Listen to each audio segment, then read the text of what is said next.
Ya, shalom Bapak Ibu Saudara semuanya di tempat ini, juga yang mengikuti live streaming di rumah. Ya, saya akan menyampaikan satu hal yang beberapa hari ini ada berita-berita yang minta didukung doa karena keadaan dunia, keadaan khususnya Indonesia. Ada berita-berita yang ya mungkin menakutkan. Sebagaimana tadi pagi saya kontak dengan pendoa yang ada di Palu, tapi pendoa ini posisi di Jakarta dan dia menyampaikan ada penglihatan dalam mimpi. Intinya terjadi sesuatu yang kurang baik untuk negeri ini. Bahkan umat Tuhan mengalami penindasan. Dan saya katakan bahwa itu harus terjadi kalau memang itu kehendak Tuhan. Karena sesungguhnya memang gereja harus berubah. Dan pendoa ini berharap kita berdoa supaya jangan sampai terjadi, tapi saya katakan justru doa-doa kita ini menggenapkan seluruh rencana Tuhan. Bukan kita melawan menolak, tapi saya beritahu keadaan gereja, bagaimana gereja kanak-kanak. Gereja harus masuk kedewasaan penuh. Gereja masih memiliki mental pengemis. Gereja masih dipenuhi dengan tembok agamawi. Kita tidak bisa menutup mata, memungkiri keadaan gereja. Tapi saya katakan bahwa semua yang Tuhan lakukan itu selalu berhubungan dengan pertobatan umatnya. Oleh karena itu saya sampaikan, saya sudah melatih para imam kami, sudah masuk tingkat pahlawan. Saya tunjukkan pengajaran keimaman dan pahlawan iman ini yang menjadi puncak nanti. Dan pendoa ini setuju, saudara. Dan dia berkata, saya dukung doa Pak. Oke, kalau kota Palu siap, saya akan terbang ke sana. Ya, nanti kita dukung doa. Kita harus mengerti, saudara, bahkan ada kegerakan ini yang sedang berjalan Indonesia di hatiku. Itu datang ke tiap kota membawa seorang profetik yang sudah lama dipakai oleh gereja-gereja Tuhan. Dan saya minta dukung doa, ya saya doakan supaya Indonesia di hatiku ini bisa. Kan dia di kota-kota mengajak doa. Nah kami sudah tiap hari berdoa. Jadi ya bagi kami berita-berita ini udah, saya cuman bilang, loh kami ini bukan melakukan kegerakan dalam arti event-event. Ini event karena lebih banyak khotbahnya. Sedangkan kami terus berdoa. Maka itu saya pribadi ketika diajak ya teman-teman untuk mari kita berdoa. Tapi saya lihat pembicara yang dibawa dari luar negeri ya lebih banyak seminarnya daripada doanya. Yang saya rindukan itu benar-benar berdoa, sujud berdoa terus. Bukan mendengar pembicara lagi sudah. Kalau perlu semua pembicara itu sujud semua berdoa. Berdoa syafaat, saya percaya akan terjadi kegerakan, amin. Kalau hanya dikumpulkan kemudian nyanyi seperti ibadah minggu, kemudian dia khotbah, apa bedanya? Kemudian dikatakan itu pergerakan doa, bagaimana? Tapi saya mendapatkan masukan bahwa tolong doakan ini akan terjadi begini. Dan saya katakan, ya jadilah kehendak-Mu Tuhan yang terbaik. Dan saya bilang NCC Internasional terus berdoa. Nah Maka itu Bapak Ibu Saudara mari perlengkapi diri kita.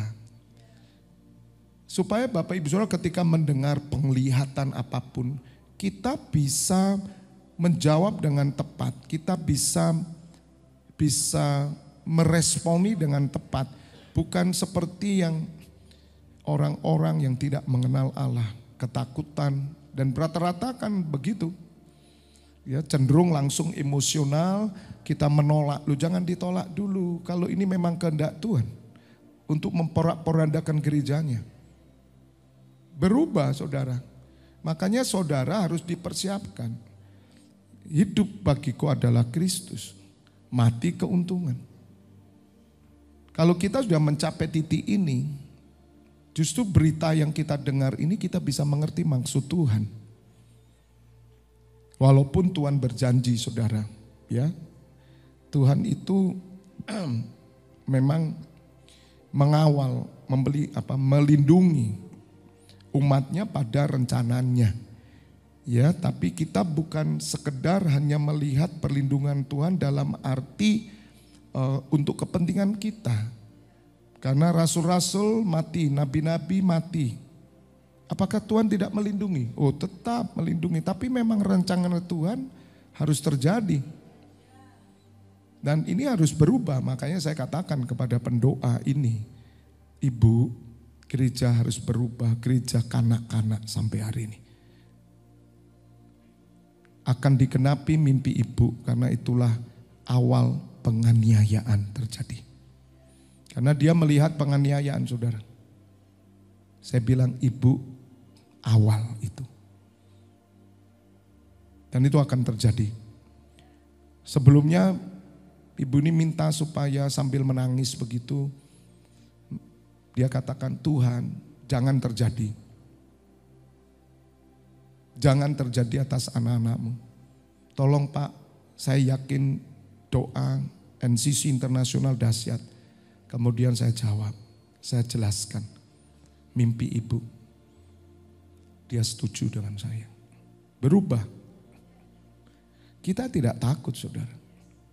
Kalau memang itu harus untuk membuat orang Kristen bertobat. Mazmur 91. Orang yang duduk dalam lindungan yang maha tinggi dan bermalam dalam naungan yang maha kuasa. Saudara mengerti arti firman ini? Orang yang duduk dalam lindungan yang maha tinggi dan bermalam dalam naungan yang maha kuasa.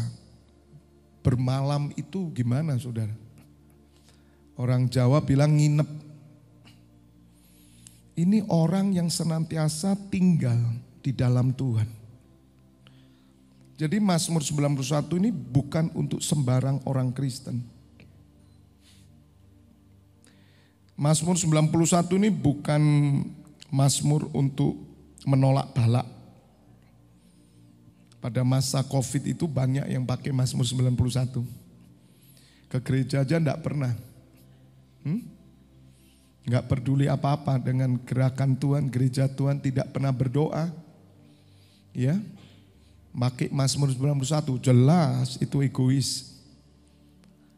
Jelas itu kepentingan diri sendiri. Saudara, ini Mazmur muncul karena dinaikkan oleh orang-orang yang memang dia senantiasa ada dalam Tuhan. Mereka yang hidup di dalam Tuhan. Bermalam dalam naungan yang maha kuasa. Kerinduannya senantiasa bersekutu dengan Tuhan. Kerinduannya senantiasa di dalam kehendak Tuhan. Mencari Tuhan. Maka ayat 2 akan berkata kepada Tuhan. Tempat perlindunganku. Dan kubu pertananku, Allahku yang ku percayai. Nanti hari Minggu ya, saya akan menjelaskan arti kasih karunia. Saya menemukan sesuatu yang luar biasa. percaya didasari dengan kasih karunia itu sangat berbeda dengan kepercayaan yang lain. Supaya Bapak Ibu Saudara mengerti benar sebagaimana Abraham. Dia percaya walaupun keadaannya lemah dan itu diperhitungkan sebagai kebenaran. Nah, saudara harus memiliki iman Abraham itu. Iman yang didasarkan dari kasih karunia. Nah, bagaimana itu? Itu nanti hari Minggu akan saya jelaskan. Supaya umat Tuhan itu tetap teguh, tidak goyah atas percayanya ini. Dan percayanya ini adalah kasih karunia sesungguhnya.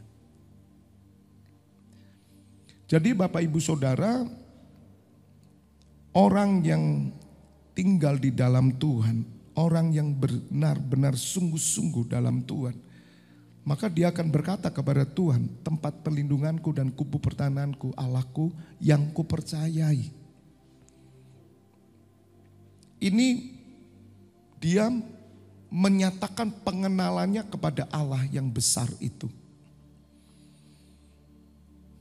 Menjadikan Allah tempat perlindungannya dan kubu pertahanannya, Allahku yang kupercayai. Itu bukan berarti kemudian saudara terluputkan atau saudara bisa melewati sesuatu yang kurang baik. Tapi ini lebih kepada kepercayaan kepada Tuhan seperti Sadrak, Mesak, dan Abednego. Kepercayaannya yang lurus. Kenapa dia berkata tempat perlindunganku? Karena dia mengenal Tuhan. Menjadi kubu pertahananku. Kubu pertahanan itu benteng, saudara. Allahku yang kupercaya, artinya bahwa orang ini tuh sangat bergantung kepada Tuhan.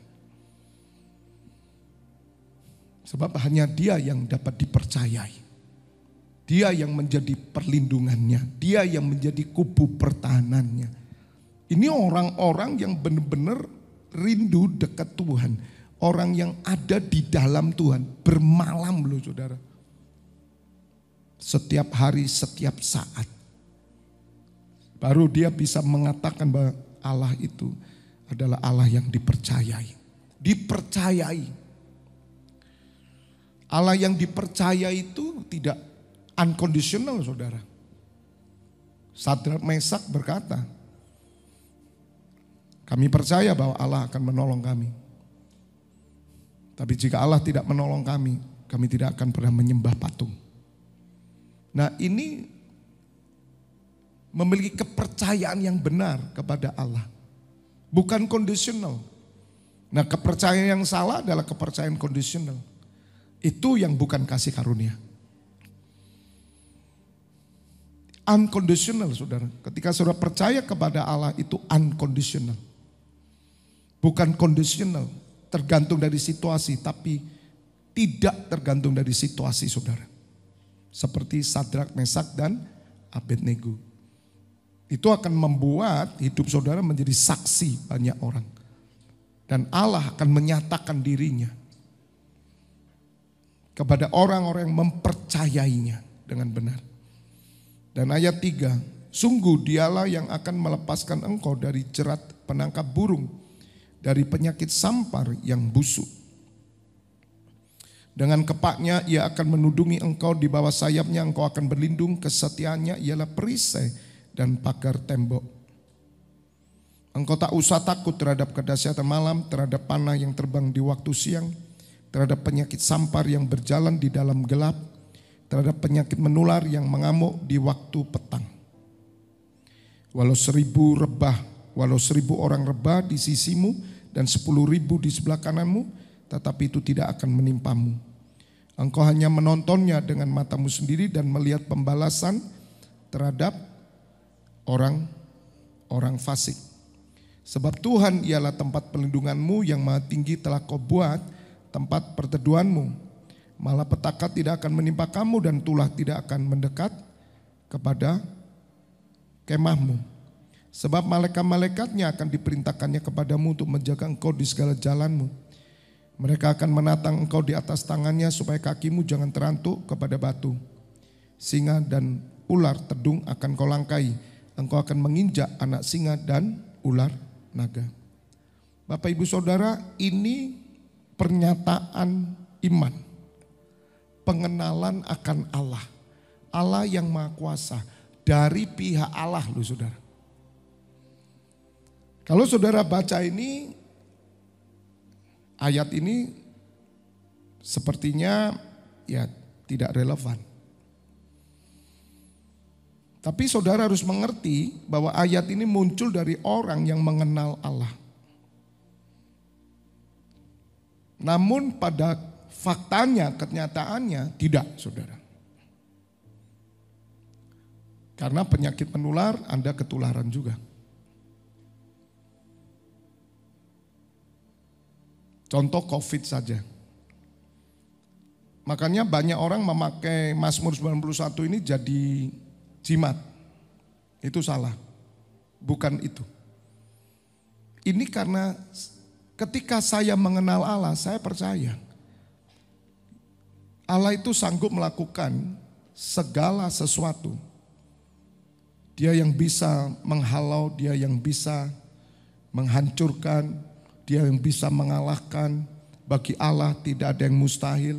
Seperti Abraham berkata, Allah yang sanggup membangkitkan orang yang mati, dia bisa bangkit. Tetapi itu bukan berarti saudara kemudian saudara tidak tertular. Dan ada orang-orang yang menurut saya minta maaf agak bodoh. Ya, agak bodoh, bukan bodoh, agak bodoh. Dia mencobai Tuhan. Dia pakai ayat Mazmur 91, gak pakai masker gitu. Banyak orang bodoh waktu itu saudara. Ya, banyak orang bodoh. Dia pegang Mazmur 91 tapi bodoh.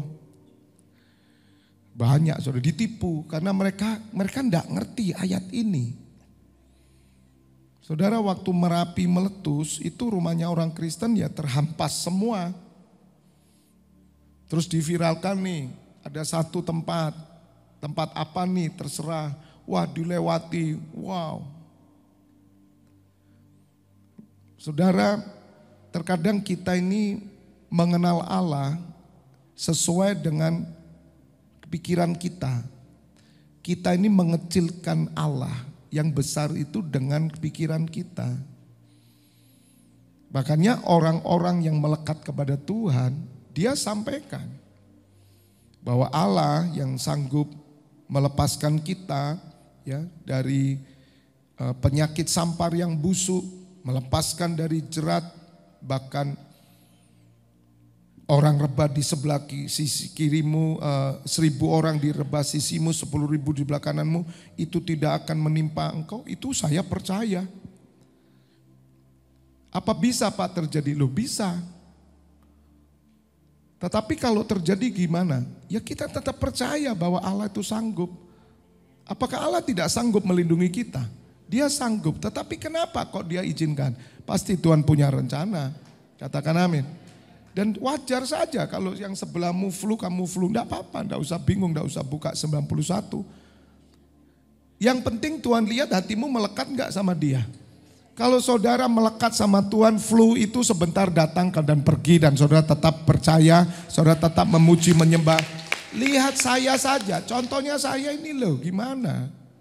Saya ini kan sudah melewati toh saudara.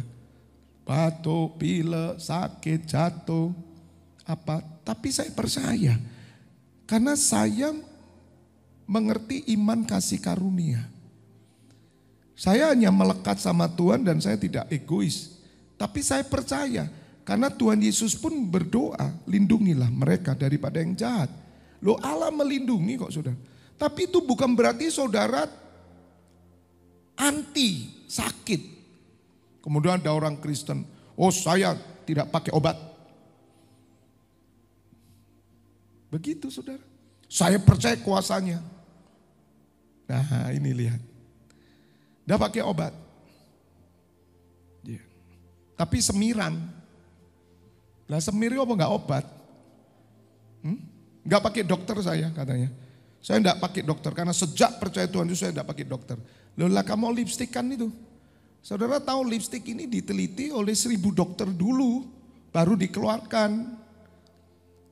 Obat keriting itu kalau nggak dicoba dulu, nggak mungkin dikeluarkan. Itu diriset dulu oleh pakar-pakar. Baru dikeluarkan, kalau enggak kena kulit saudara bengkak semua. Termasuk alismu itu juga, pensil alis loh. Banyak orang Kristen itu enggak ngerti. Karena dia mengecilkan Allah dalam pikirannya. Loh gimana sih saudara? Karena dia tidak dekat sama Tuhan. Justru orang yang dekat Tuhan ya, dia mengerti kebesaran Allah. Dan Allah memiliki segala cara. Amin. Dia punya jalan. Semua jalan ada bagi dia. Makanya kalau saudara mengenal Allah dengan benar, maka Bapak Ibu Saudara menjadi orang yang akan menemukan jalan yang terbaik. Tidak membatasi apapun, sebab Allah tak terbatas. Kuasanya tak terbatas. Katakan amin. Katakan amin.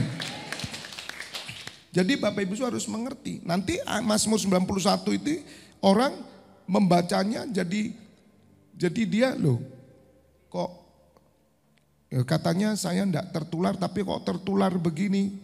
Engkau hanya menontonnya dengan matamu sendiri. Wow, ya saya kena, barusan saya kontak seorang dari Jakarta kena demam berdarah. Anak Tuhan. Cinta Tuhan. Sangat cinta, peduli pekerjaan Tuhan. Lah kok kena demam berdarah? Apakah Mazmur 91 tidak terjadi? Saudara, Mazmur 91 itu pemazmur menaikkan pengenalannya akan Allah. Yang dilihat Tuhan itu melekat hati saudara, itu loh yang penting di sana. Bukan pada hasilnya. Anda mau ketularan, Anda mau kecelakaan, Anda mau sakit, bahkan mati pun hatimu melekat kepada Tuhan, dia jadi tempat perlindungan saudara. Tempat perteduhan saudara, kekuatan saudara. Katakan amin. Maka ayat 14 dikunci lagi dengan ayat terakhir. Nah kalau kita salah menafsirkan ayat ini bahaya. Makanya saudara, kenapa saya tadi nyanyi ayat ini. Sungguh hati yang melekat kepadaku, Allah meluputkan. Keadaan yang akan terjadi dan kita berdoa karena saya melihat pertobatan orang Kristen harus terjadi. Saya bilang dengan ibu ini, ibu lihat saja kantong Kristen penyembah berhala. Iya Pak, di pulau kami orang masih melakukan adat istiadat. Saudara kita harus melek loh. Jadi jangan sembarang doa menolak, penglihatan menolak, bukan. Tuhan itu melakukan sesuatu bagi dunia maupun bagi negeri kita, itu hubungannya hanya dengan pertobatan umat. Tidak ada hubungannya dengan politik, tidak ada. Lihat di Alkitab, semua yang terjadi atas bangsa Israel berhubungan dengan pertobatan umat. Bangsa-bangsa lain bisa nyerang, semua diatur oleh Tuhan supaya umat bertobat. Nah bagaimana kita bisa mengerti tentang hal itu? Kalau kita tidak melekat sama Tuhan. Kalau hati saudara melekat sama Tuhan, maka saudara akan berjalan dalam rancangan Tuhan. Sungguh hatinya melekat kepadaku, maka aku akan meluputkannya. Aku akan membentenginya sebab ia mengenal namaku. Bila ia berseru kepadaku, aku akan menjawab, aku akan menyertai dia dalam apa? Dalam kesesakan. Menyertai dalam kesesakan berarti sesek ini. Tapi disertai. Aku akan meluputkannya dan memuliakannya. Dengan panjang umur akan kukenyangkan dia dan akan kuperlihatkan kepadanya keselamatan daripadaku. Jadi Bapak Ibu Saudara, Allah itu peduli. Tuhan itu akan menyatakan rancangan kehendaknya kepada saudara. Apapun keadaan saudara, apalagi saudara dengar. Konteksnya pada perjanjian baru. Kalau ini dipakai konteks perjanjian lama, memang mungkin bisa terjadi. Karena konteks perjanjian lama, ketika Allah menulahkan yang namanya itu kutuk 10 tulah, itu bangsa Israel tidak kena. Konteks perjanjian lama. Tapi setelah Tuhan Yesus hadir, berbeda. Pekerjaan Allah sudah berbeda. Karena Roh Kudus diberikan di dalam saudara. Roh Kudus itu yang menolong saudara. Kalau kita sadar ada Roh Kudus itu kan berkuasa saudara. Saya sering berkata dalam diri saya, Roh Kudus engkau kan di dalamku, engkau kan punya kuasa. Aku percaya semua sakit penyakitku hilang. Iya toh? Loh, ini berkuasa loh. Ada gatal-gatal, ada linu, ada encok, ada kecedit, ada pinggang. Betul? Loh saya kadang ya pakai, aku percaya kuasamu, urapi Tuhan, urapi. Tapi kalau saya harus melewati itu semua, bahkan Rasul Paulus aja kondisinya bungkuk epilepsi, itu mata rabun terus, itu keluar air. Dan itu duri dalam daging. Dan Tuhan Yesus berkata apa? Cukup kasih karuniaku. Justru dalam kelemahan, kuasaku nyata atasmu. Bahkan Rasul Paulus berkata kepada jemaat, maybe di Korintus ya. Dia berkata, kamu melihat aku seperti menerima Tuhan Yesus padahal keadaanku yang hina. Itu benar-benar jelek dia saudara. Tapi jemaat bisa menerima seperti Tuhan Yesus sendiri yang datang. Padahal keadaannya bagaimana? Fisiknya bagaimana? Perjanjian baru itu tidak melihat keadaan di luar. Rasul Paulus berkata, memang tubuh jasmaniku semakin merosot, tetapi manusia rohaniku terus dibaharui dari hari ke hari. Katakan amin. Yang terpenting yang di dalam. Jadi kalau Mazmur 91 ini pada konteks perjanjian lama, ya pemazmur berkata bahwa karena waktu itu tulah yang terjadi itu memang dari Tuhan. Tuhan akan memberikan sakit penyakit, Tuhan akan menyerang, dia akan melakukan. Tapi bagi orang yang melekat akan diluputkan. Tapi ini bukan konteksnya sekarang. Jadi tidak bisa ini jadi jimat begitu. Ayo angkat masuk 91. Kita percaya rumah kita tidak kebanjiran. Loh, lah kamu di Kelapa Gading itu tempat sering banjir kok. Ya. Rumahmu cingkrang ya? Pakai egrang apa? Lah kita kan ditipu saudara. Mau gitu, itu enggak kenal Tuhan. Dan orang Kristen mau mengerti kenal Tuhan itu seperti tanda kutip orang yang enggak mengenal Tuhan. Seperti saya dulu, ya begitu, prinsipnya begitu.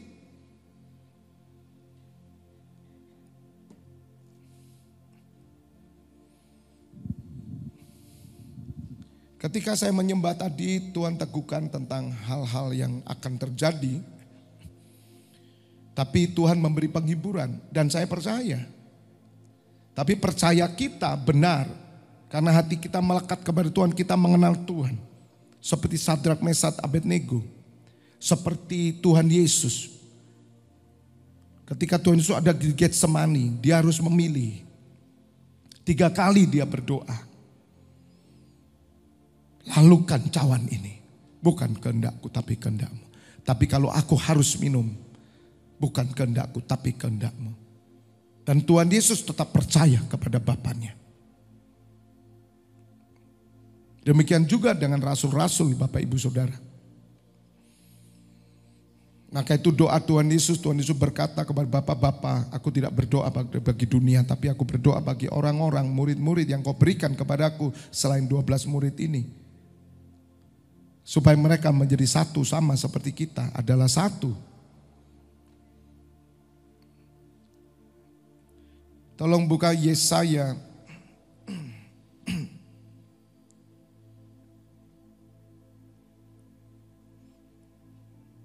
Yesaya 45.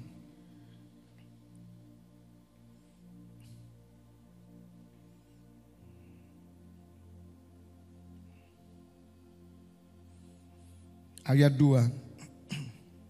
Aku sendiri hendak berjalan di depanmu dan hendak meratakan gunung-gunung, hendak memecahkan pintu tembaka dan hendak mematahkan palang-palang besi.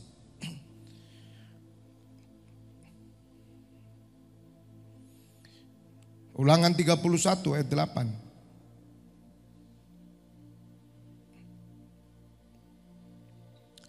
Sebab Tuhan dia sendiri akan berjalan di depanmu, dia sendiri akan menyertai engkau.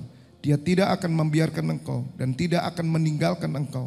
Janganlah takut dan janganlah patah hati. Saudara, jaminan Tuhan dia berikan. Orang-orang yang bersekutu dengan Tuhan. Sebagaimana dikatakan di surat Korintus bahwa persekutuan kita dengan Tuhan, jerih lelah kita tidak pernah sia-sia. Katakan amin. Tuhan mau saudara, di hari-hari akhir ini kita terus melekat kepada Tuhan. Orang-orang yang sungguh-sungguh melekat kepada Tuhan, orang yang mau hidup di dalam Tuhan, orang yang mau tergembala, bersama-sama terus aktif di gerejanya. Karena gereja inilah Goshennya Tuhan. Tempat perlindungan Tuhan hanya di gereja, tidak ada di luar gereja. Hanya gereja, saya katakan. Maka Tuhan teguhkan saya, dia akan berjalan di depan kita. Bapak Ibu Saudara, meskipun kita harus melewati penganiayaan bahkan mati, dia tetap berjalan di depan kita. Sama seperti Stefanus. Bapak Ibu Saudara, Stefanus, dia penuh roh, dia penuh iman, dia penuh firman, dia penuh hikmat. Ketika dia melakukan pelayanan diakonia, dan dia harus dihadang oleh orang-orang yang membenci Kristus. Dan Stefanus dirajam. Saudara, sebelum dirajam Stefanus menyampaikan tentang Kristus. Siapa Kristus itu? Mukanya seperti wajah malaikat, saudara. Urapan Tuhan turun. Itulah kemuliaan Tuhan. Dan ketika dia dirajam, dia melihat Tuhan Yesus berdiri. Saudara, orang yang melekat dengan Tuhan, penganiayaan,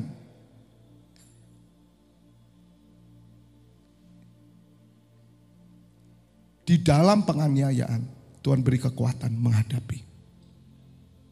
Saudara dikasih keberanian. Saudara menghadapi kematian itu, rajaman itu, berbeda dengan orang-orang yang di luar Tuhan. Bisa mengerti saudara? Sama seperti Tuhan Yesus. Dia mati dalam kehendak Tuhan. Itu yang saya ajarkan. Saudara hidup dalam Tuhan, hidup karena Tuhan, hidup untuk Tuhan. Saudara, Tuhan Yesus mati itu karena Tuhan. Untuk saudara juga.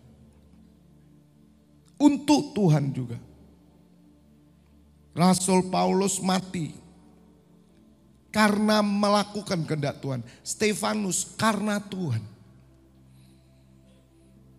Maka saudara, orang-orang yang mati karena Tuhan, Tuhan tuh memberikan yang namanya supranatural, keberanian, supranatural untuk menghadapi sakit yang begitu kuat.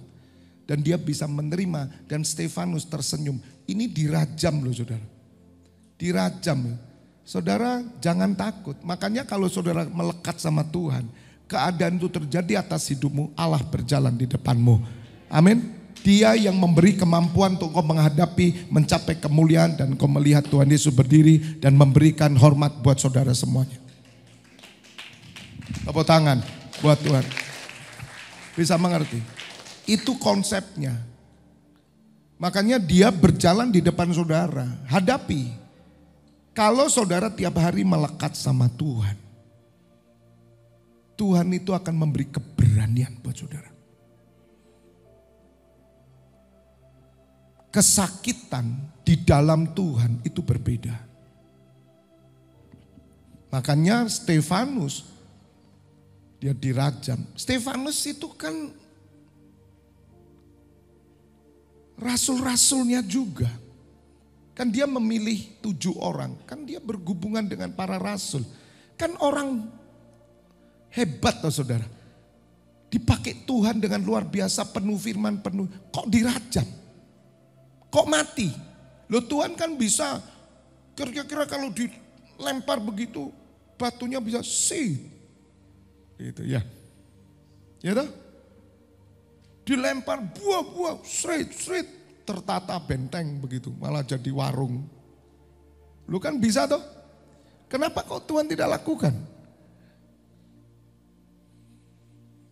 Bapak ibu saudara, tapi Tuhan berkata, kalau orang yang melekat kepadaku, maka aku akan berjalan di depan dia, aku akan menyertai dia dan tidak akan membiarkan dia. Karena Allah yang memampukan saudara menghadapi semuanya itu. Enggak tahu, biarin dulu lah nanti dicari. Allah akan memampukan saudara. Jadi saudara tidak perlu takut. Berita-berita yang dikirim kita, Pak tolong doakan. Ini nanti terjadi, ini terjadi, ini terjadi, ini. Kami doa supaya digenapi apa yang digendaki Tuhan.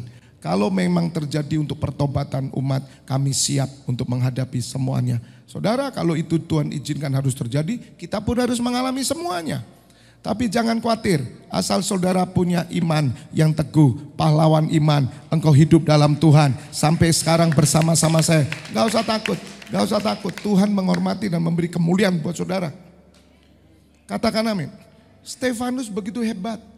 Tapi waktu penyembahan tadi saya ditunjukkan. Orang-orang yang melekat kepadaku, aku berjalan di depan dia. Saudara, berjalan di depan dia itu melewati semuanya. Seperti Tuhan Yesus bisa melewati salib dan dia keluar sebagai pemenang. Tidak usah takut. Kalau memang itu harus terjadi, terjadi. Tidak apa-apa. Makanya hari ini kamu harus dilatih. Mengejar kematian untuk Tuhan. Tidak apa-apa. Bahkan setiap penderitaan kita karena kita sudah dalam Tuhan, karena kita hidup untuk Tuhan dan karena Tuhan, penderitaanmu itu mendatangkan pahala yang besar. Tidak usah bingung, penderitaan apa Pak? Terserah, yuk penderitaan apa? Sakit,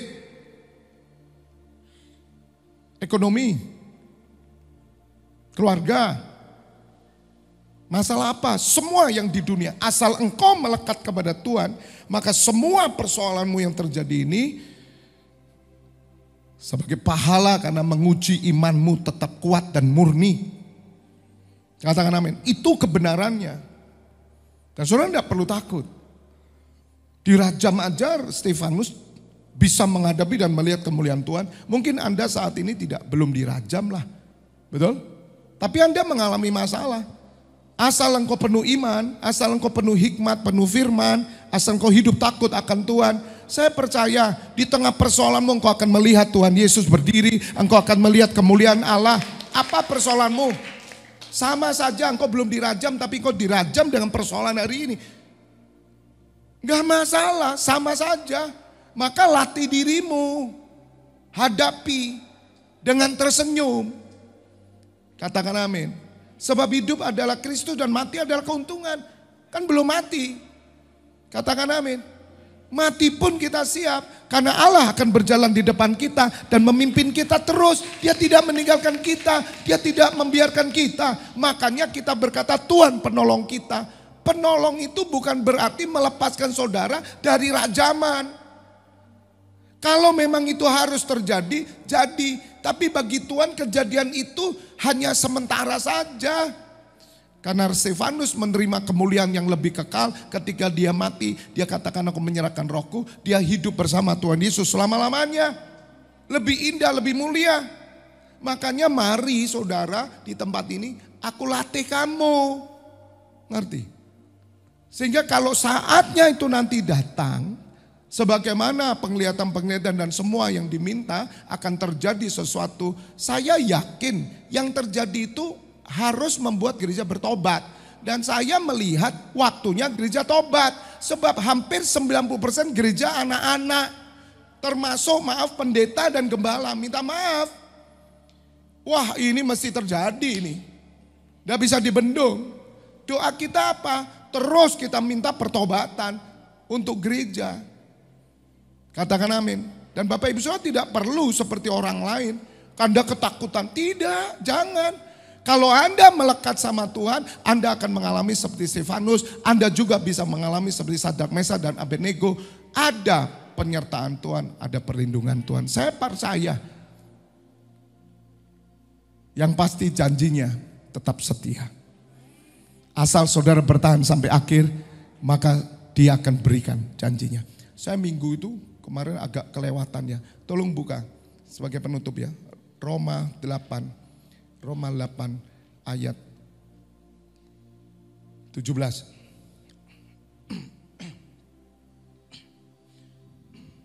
Ini loh saudara. Kepercayaan yang benar itu bukan ditujukan pada kenyataan hidupmu.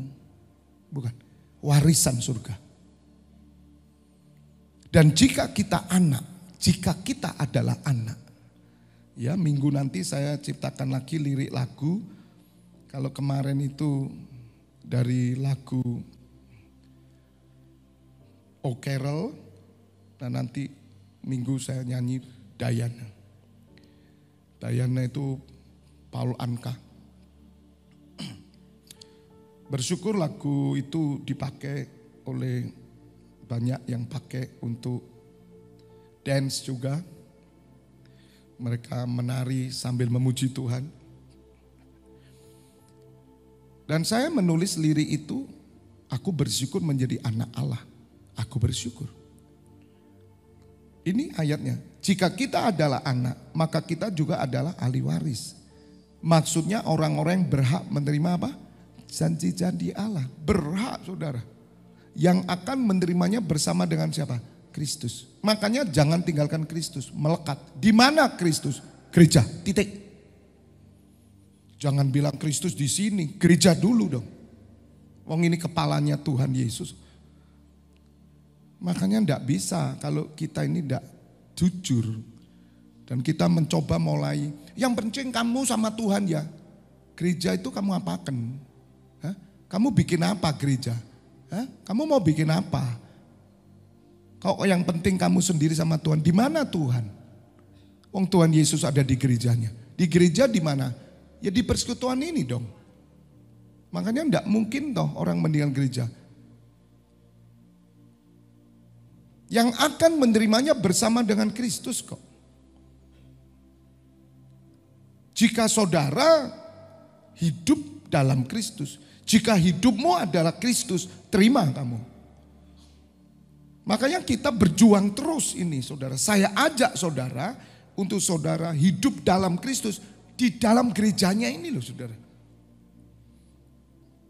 Yaitu jika kita apa saudara? Menderita bersama dengan dia. Bagaimana menderita bersama dia?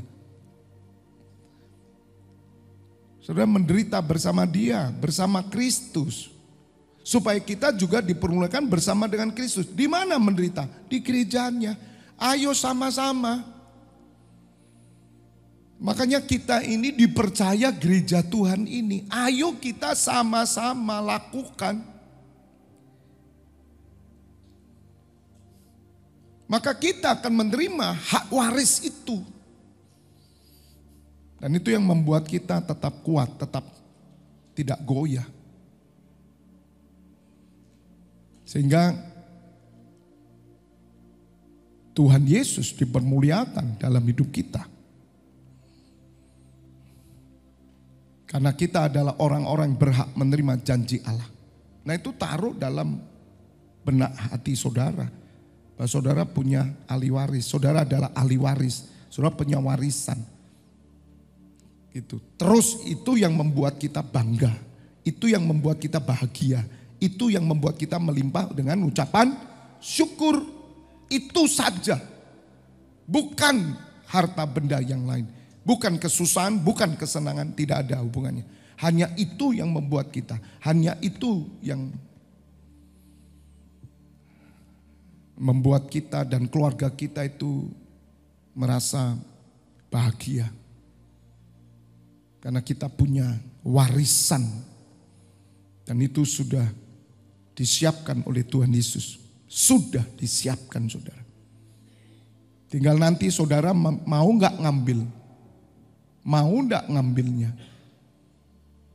Asal saudara mau menderita bersama dia, bergerak, berjalan bersama-sama. Katakan amin. God bless you. Kita berdoa yuk. Ya Bapa, kami bersyukur bahwa kami umat-Mu di tempat ini menghadapi penggenapan segala sesuatu yang akan terjadi. Karena kami sadar bahwa semua yang terjadi ini untuk mengubah gereja-Mu. Dan kami sadar bahwa gereja harus bertobat. Harus bertobat. Karena gereja belum mencapai pada kedewasaan. Oleh karena itu, biarlah hidup kami selalu melekat kepadamu.